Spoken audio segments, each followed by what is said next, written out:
Okay, this is part 63 of Nos4a2. Lake Winnipesaukee. When the gas mask man appeared with his gun, Vic tried to backpedal but couldn't seem to get a signal to her legs. The barrel of the gun held her in place, was as captivating as a mesmerist pocket watch.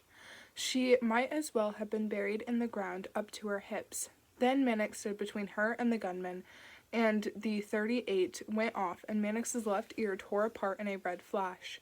Mannix screamed, a wretched cry, not a cry of pain, but of fury. The gun went off a second time. Vic saw the agitated mist swirl to her right, a very straight line of cleared air running through it to mark the passage of the bullet.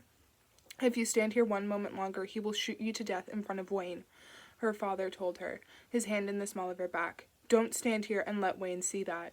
She darted a look at the car through the windshield, and her son was there in the back seat. His face was flushed and rigid, and he was furiously swiping one hand in the air at her. Go, go, get away. Vic didn't want him to see her running either, leaving him behind.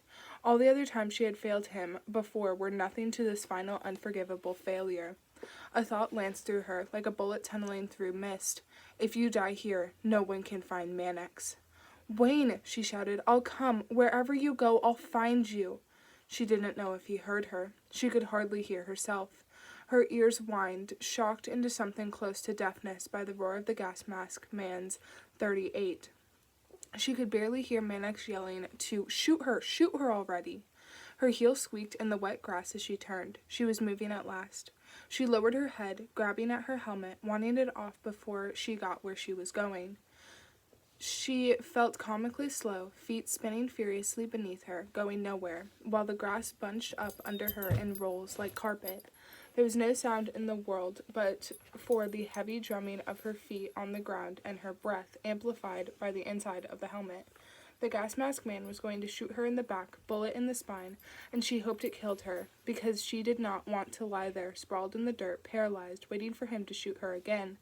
In the back, she thought, in the back, in the back. The only three words her mind could seem to string together. Her entire vocabulary had been reduced to these three words. She was halfway down the hill. She yanked the helmet off at last, threw it aside. The gun boomed. Something skipped off the water to her right as if a child had flung a flat stone across the lake. Vic's feet were on the boards of the dock. The dock heaved and slammed beneath her. She took 3 bounding steps and dived at the water. She struck the surface, thought of the bullet slicing through the fog again, and then she was in the lake. She was underwater. She plunged almost all the way to the bottom, where the world was dark and slow.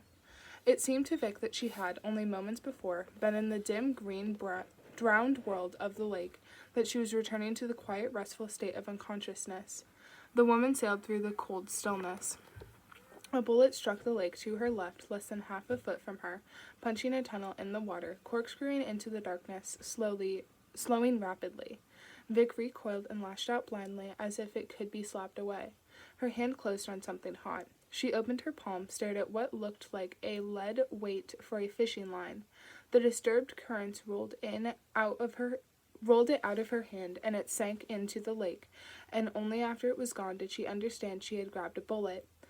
She twisted, scissored her legs, gazing up now, lungs beginning to hurt. She saw the surface of the lake, a bright silver sheet high over her head. The float was another 10-15 feet away. Vic surged through the water. Her chest was a throbbing vault filled with fire. She kicked and kicked. Then she was under it, under the black rectangle of the float. She clawed for the surface. She thought of her father, the stuff he used for blast rock, the slippery white plastic packs of ANFO. Her chest was packed full with ANFO, ready to explode. Her head burst up out of the water and she gasped, filling her lungs with air. Vic was in deep shadow under the boards of the float between the ranks of rusting iron drums. It smelled of creosote and rot. Vic fought to breathe quietly. Every exhalation echoed in the small, low space. I know where you are, screamed the gas mask man. You can't hide from me. His voice was piping and raggedy and childish. He was a child, Vic understood then. He might be 30 or 40 or 50, but he was still just another of Mannix's poisoned children. And yes, he probably did know where she was. Come and get me, you little fuck, she thought and wiped her face. She heard another voice then. Mannix. Mannix was calling for her, crooning almost. Victoria! Victoria! Victoria McQueen! There was a gap between the two of the metal barrels, a space of perhaps an inch. She swam to it and looked through. Across a distance of 30 feet, she saw Mannix standing on the end of the dock and the gas mask man behind him. Mannix's face was painted with blood, as if he had gone bobbing for apples in a bucket full of the stuff. My, oh my, you cut me very well, Victoria McQueen. You have made a hash out of my face, and my companion here has managed to shoot off my ear. With friends like these, well, I am blood all over. I will be the last boy picked up at the dance from here on out. You see if I am not. He laughed, then continued. Is it true what they say?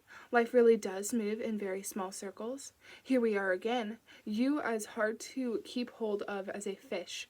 The lake is a fine place for you. He paused once more. When he began to speak again, there was almost a note of humor in his voice. Maybe it is just as well. You did not kill me. You only took me away from my children. Fair is fair. I can drive off and leave you as you are. But understand that your son is with me now, and you will never have him back. Although I expect he will call sometimes from Christmas land.